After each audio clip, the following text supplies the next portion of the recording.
Assalamualaikum warahmatullahi wabarakatuh.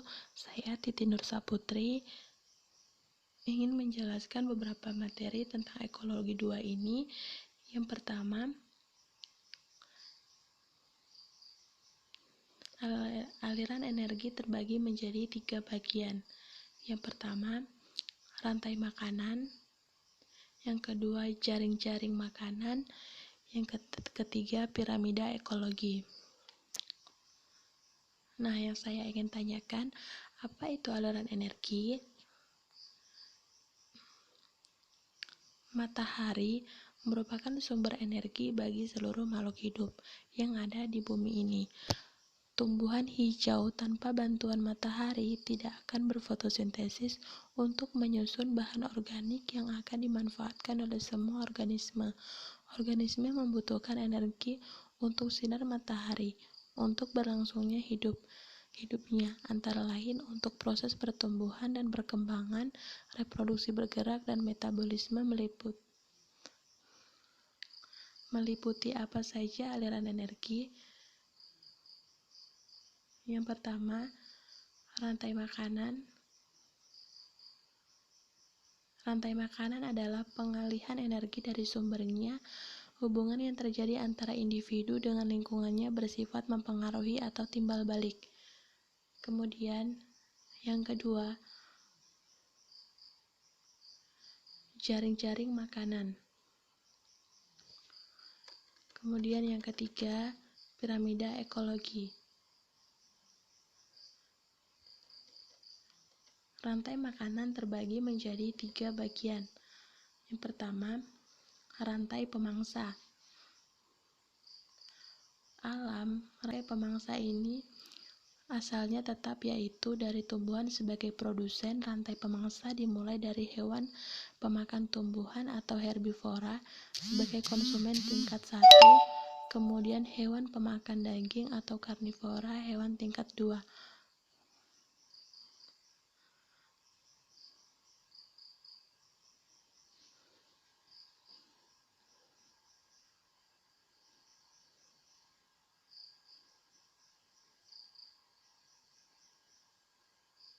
Kemudian yang kedua, rantai parasit.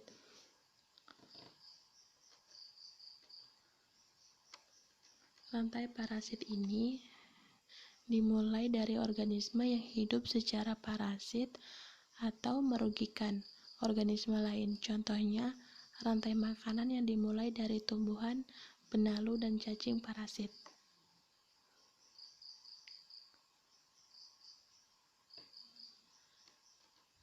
Yang ketiga, rantai saprofit.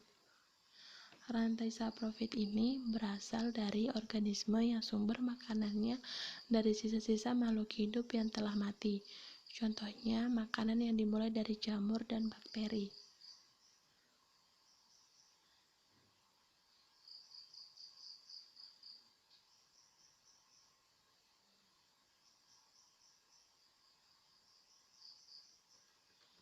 Kemudian, jaring-jaring makanan dalam ekosistem.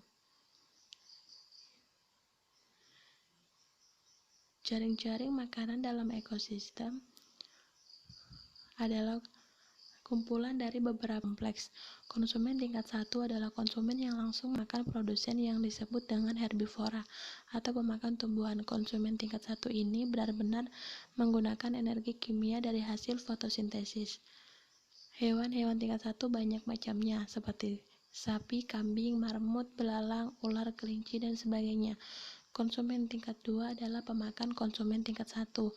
Demikian juga konsumen tingkat 3 dan seterusnya sampai tingkat puncak, sehingga dapat kita amati di sini terjadi suatu pengalihan energi sesuai energi hukum kekekalan energi.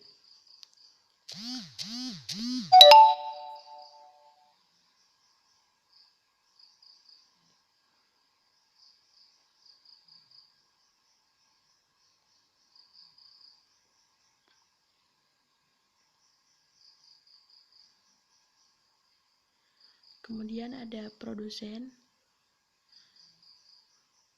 konsumen 1, konsumen 2, Kemudian yang terakhir konsumen 3, yaitu tumbuhan hijau.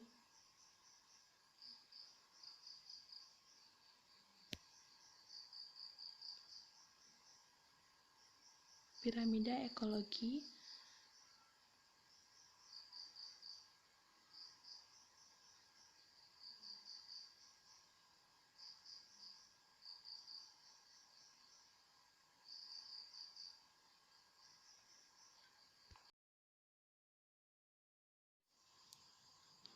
Kemudian, piramida ekologi ini terbagi 3 bagian.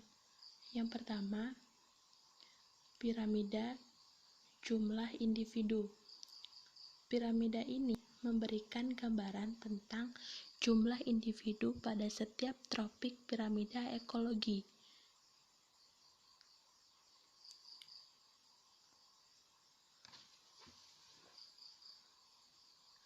Kemudian yang kedua, piramida biomassa.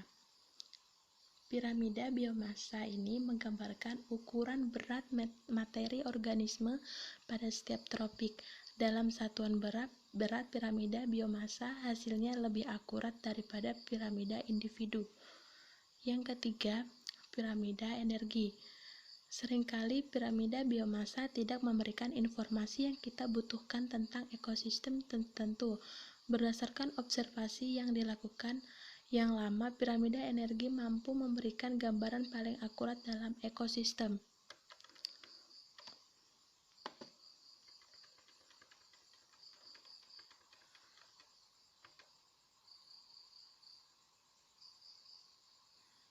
Kemudian kita masuk ke materi yang kedua, yaitu siklus biogeokimia.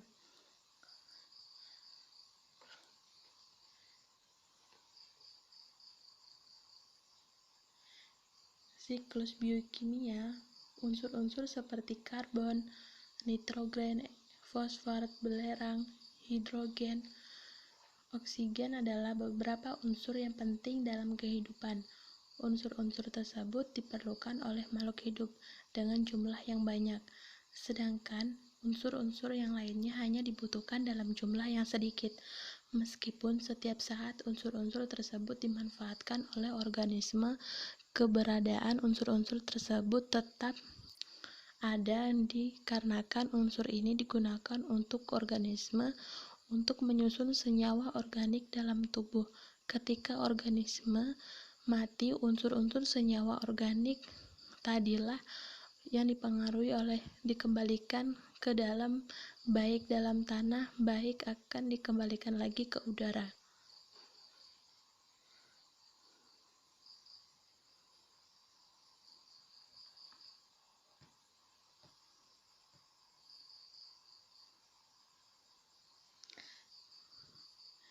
Siklus biokimia terbagi menjadi 4 bagian, yaitu daur nitrogen, daur karbon, daur sulfur, daur air.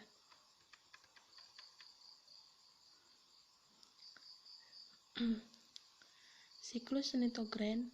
Gas nitrogen ikatannya stabil dan sulit bereaksi, sehingga tidak bisa dimanfaatkan secara langsung oleh makhluk hidup. Nitrogen dalam makhluk hidup merupakan komponen penyusun asam amino yang akan membentuk protein. Nitrogen bebas juga dapat bereaksi dengan oksigen atau nitrogen dengan bantuan kilat atau petir membentuk nitrat atau NO. Tumbuhan menyerap nitrogen alam bentuk nitrit atau nitrat dalam tanah untuk menyusun protein dari tumbuhan. Ketika tumbuhan satu makan oleh herbivora, nitrogen yang akan berpindah di tubuh hewan tersebut bersama makanan. Ketika tumbuhan dan hewan mati ataupun sisa hasil ekskresi hewan atau urin akan diuraikan oleh dekomposer menjadi amonia dan amonium. Oleh bakteri nitrit, amonia akan diubah menjadi nitrit. Kemudian proses ini akan disebut nitrasi. Kemudian nitrit dengan bantuan nitrat akan diubah menjadi nitrat dan proses ini disebut dengan nitrasi. Kemudian siklus fosfor. Untuk fosfor merupakan unsur yang penting bagi kehidupan, tetapi persediaannya sangat terbatas. Dengan kemampuannya untuk membentuk ikatan kimia berenergi tinggi, fosfor sangat penting dalam transformasi energi dalam semua organisme. Sumber fosfor tersebar dalam endapan-endapan yang berasal dari makhluk hidup. Sumber ini lambat laun akan melakukan erosi. Dalam kesamaan itu, fosfor akan dilepaskan ke dalam ekosistem, tetapi senyawa sebagian akan hilang di perairan dan akan diendapkan. Fosfor dalam tubuh adalah penyusun tulang, gigi, DNA, RNA, dan protein. Kemudian, siklus belerang atau sulfur. Siklus belerang di dalam organisme sebagai penyusun protein. Di dalam sulfur atau belerang terkandung dalam tanah dalam bentuk mineral tanah dan di udara dalam bentuk gas sulfur dioksida. Ketika gas-gas dioksida yang berada di udara bersenyawa dengan oksigen dan air, akan membentuk asam sulfat yang ketika jatuh di tanah akan membentuk ion-ion sulfat. Kemudian, ion-ion sulfat tadi akan diserap oleh tumbuhan untuk menyusun protein ke dalam tubuhnya.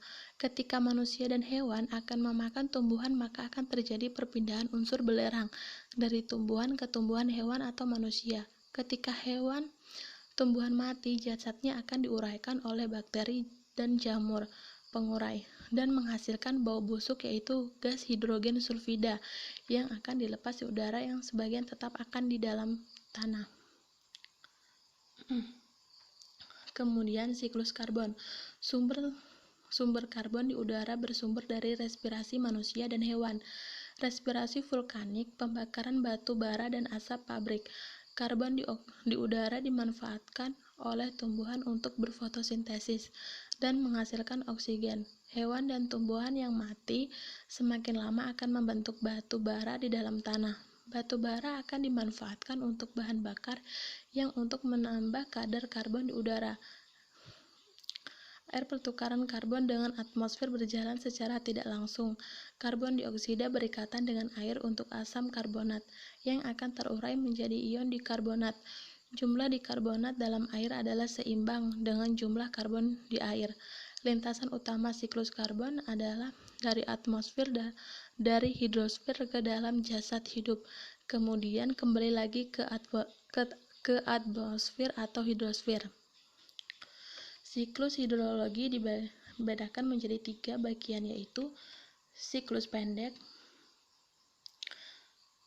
di mana air laut menguap, kemudian melalui proses kondensasi berubah menjadi butir-butir air yang halus atau awan yang selanjutnya hujan akan jatuh ke laut dan kembali berulang.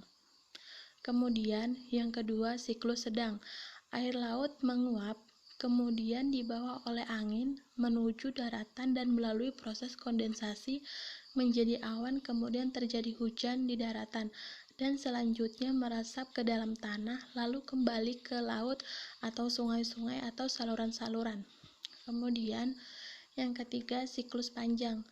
Air laut menguap setelah menjadi awan-awan melalui proses kondensasi, lalu terbawa oleh angin ke tempat yang lebih tinggi di daratan dan terjadilah hujan laut atau es di pegunungan. Pegunungannya yang tinggi, bongkahan es mengendap di puncak gunung, gaya geraknya meluncur di tempat yang rendah, terbentuk lake shell, lalu mengalir melalui sungai-sungai kembali ke laut. Kemudian siklus oksigen. Energi kimia vari konsumen tingkat 1, 2, 3, dan seterusnya, sisa-sisanya digunakan oleh mikroorganisme yang disebut bakteri dan jamur. Dalam proses pembusukan zat-zat di bumi ini, ada beberapa gas O2, CO2 berupa air maupun padat. Semua zat-zat melalui beberapa siklus sehingga tidak ada yang hilang, melainkan berupa bentuk. Zat sampai dari proses pembakaran berupa karbon dioksida dikeluarkan lagi ke lingkungan. CO2 di alam bergabung dari hasil aktivitas lain dan CO2 ini digunakan lagi untuk tumbuhan untuk proses fotosintesis. Kembali demikian Di siklus ini berulang-ulang selama ada tumbuhan berklorofil, CO2 terus diubah menjadi oksigen. Kemudian kita akan masuk ke materi yang ketiga, produktivitas ekosistem. Nah, teman-teman sudah mengetahui apa itu produktivitas ekosistem? Produktivitas adalah suatu indeks yang menginterseksi pengaruh kumulatif dari banyak proses dan interaksi yang berlangsung stimulan di dalam ekosistem. Rumus perhitungannya GPP sama dengan NPP kurang RS.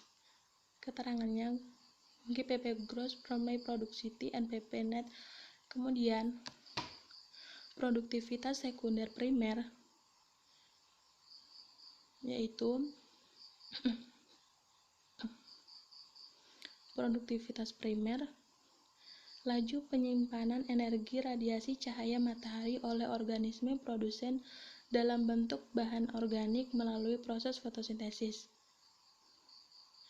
Fungsi produktivitas primer dalam satu ekosistem merupakan suatu sistem di mana suatu parameter tidak bisa lepas dari parameter lain. Kemudian pembentuk produktivitas sekunder. Pembentukan biomasa heterotropik selama tertentu. Pengukuran produktivitas sekunder merupakan perhitungan yang terjadi dasar penggambaran dinamika suatu ekosistem. Pengukuran produktivitas ekosistem yaitu cara yang ideal untuk mengukur produktivitas adalah dengan mengukur arus energi yang melalui sistem. Pengukuran produktivitas yang sering dilakukan berdasarkan komunitas tidak langsung antara lain dengan mengukur. Sekian jumlah senyawa yang dihasilkan bahan mentah yang diperlukan. Hasil samping pertama, metode panen. Metode ini digunakan untuk mengukur produksi komunitas bersih, pengaruh produktivitas ekosistem. Pengukuran oksigen, metode karbon dioksida, metode pH. Itu semua adalah metode pengukuran. Metode pengukuran produktivitas, pengukuran berkurangnya bahan mentah. Metode ini mengukur bersih komunitas. Metode radioaktivitas, metode klorofil. Sekian dan terima kasih.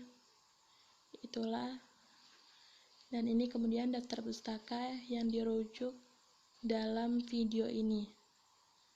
Sekian dan terima kasih.